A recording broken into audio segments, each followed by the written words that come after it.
Այսօրվա մեր դաս քննարկումը ուտելու կանոնների մասին։ Կեցես,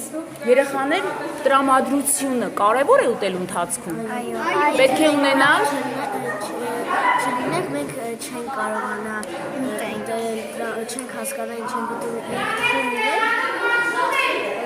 Այսինքն պետք է ուտել լավ տրամադրությամբ, չէ՞ երեխաներ։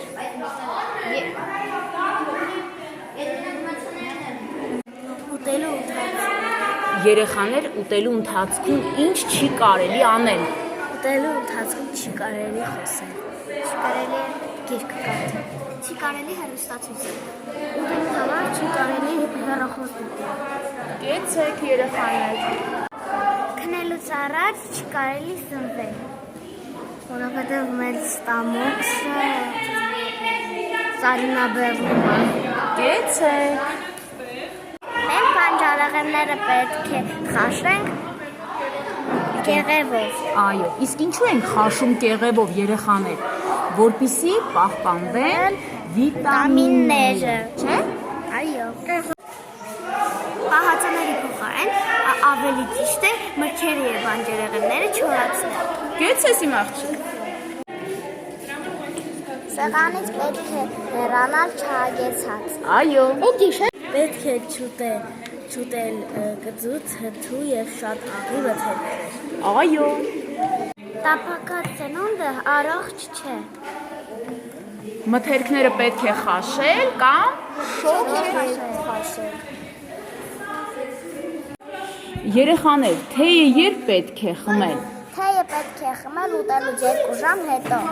Այո, հակառակ դեպքում այն խանգարում է սննդի երկաթի յուրացմանը երեխաներ, որպեսզի սննդի երկաթը լավ յուրացվի օրգանիզմում, մենք պետք է խմենք թեյը 2 ժամ հետո։ Պարզ է։ Այո։ Երեխաներ մթերք պատրաստելիս մենք պետք է հետևենք մի շարք կանոնների։ Դա կոչվում է սննդի հիգիենա։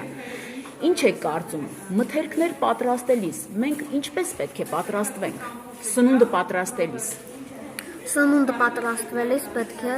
անել մաքուր ձեռքերով։ Այո, կերակուրը պատրաստելիս մեր ձեռքերը պետք է լինեն շատ մաքուր, չէ՞ երեխաներ,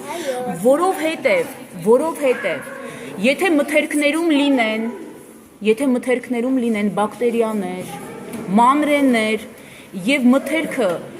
վիրուսներով վարակված լինի երեխաներ, մենք կունենանք սննդային թունավորում։ Ու փորի մեջ ճիճուներ։ Այո, մենք կունենանք Այո, եւ մենք կունենանք փորացավ, այո, երեխաներ։ Դրա համար մեզի պետք է ինչ ուտել։ Երեխաներ, դրա համար մենք պետք է ուղղակի հետևենք սննդի հիգիենային, այո, սնունդը պատրաստելիս մեր ձեռքերը պետք է լինեն շատ մաքուր։